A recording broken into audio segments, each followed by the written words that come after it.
It's a new year, so might as well start off with some fun. We have Scott Maxwell here with one of his quizzes, his headline quizzes, just to see how well we've been paying attention. Of course, he's going to check me first, but you can read along on OrlandoSentinel.com as well. But Scott, I'm going to go ahead and let you take this away. Happy New Year, Rich. I wanted to start off by putting you on the spot, but it's all fun stuff.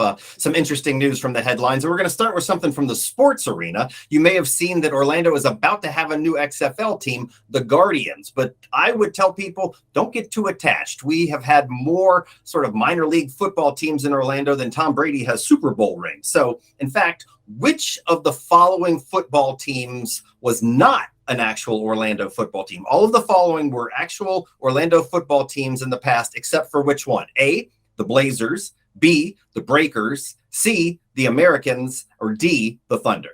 Oh man, I'm familiar with some of the teams, but none of those are really hitting for me.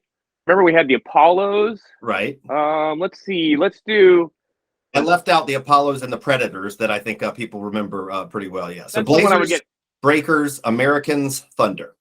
I'm going Americans because that one just doesn't seem to fit with the Florida theme, and I think teams tend to go with Florida.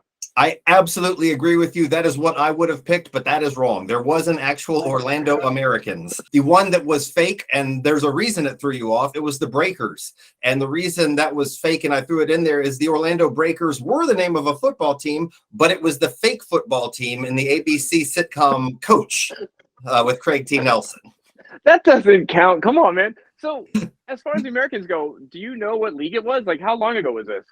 Oh no, I do not know. These leagues last as I have hunger pangs that last longer than some of these leagues.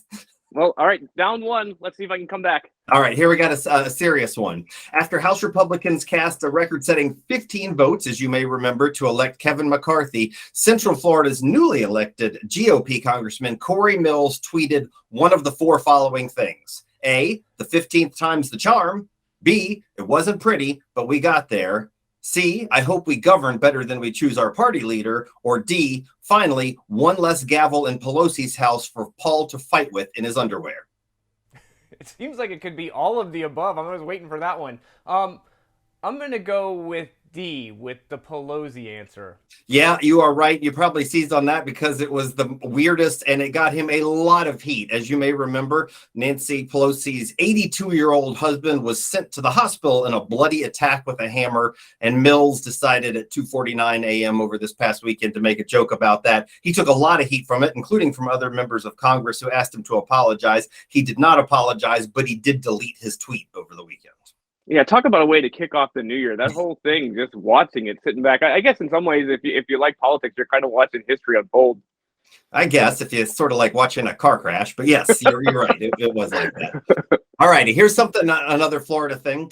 You may remember that last year when Florida was scrambling to fill about 8,000 vacant teacher positions, Ron DeSantis announced he had a new program to encourage military veterans to fill those gaps and become certified teachers. According to military.com, over the holidays, they reported how many veterans took the required steps to become certified to teach. The answers are A, 7, B, 70, C, 700, or D, 2,700. I'm going to err on the lower side. So I'm going to go with B with 70 because that teaching's a tough job. And I don't think even if you have military training, you probably realize that. Yep, that is a good guess that it is on the low side. It is unfortunately even lower. The total number, according to military.com, was 7. 7 military veterans became certified to become teachers. And it's for the reason, I think, what you just said. And I've written about this. We've written about this. There have been veterans who've been teachers in the classroom, and they say the same thing that other teachers say. They say that this is not a state that treats teachers terribly well, so they're still having trouble filling those posts.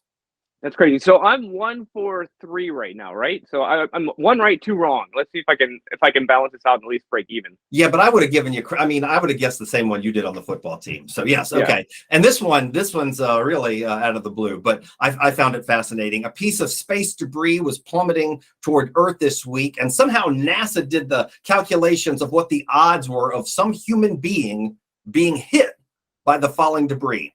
Were the odds of being hit, and this is for anyone being hit by the debris, 1 in 9,400, 1 in 94,000, 1 in 940,000, or 1 in 9.4 million?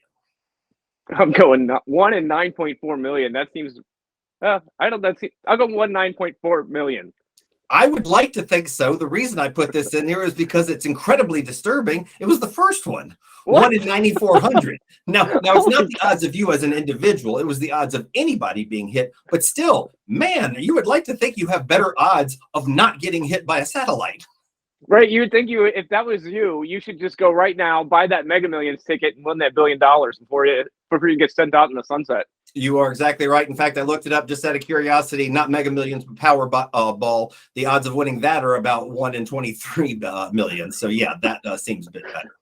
All right, Scott. Well, that's a lot of fun. Appreciate it. As I mentioned, you can go to OrlandoCenter.com to see how you do. Scott always does a great job with these. Thanks, Scott. You bet. Happy New Year, guys. Happy New Year.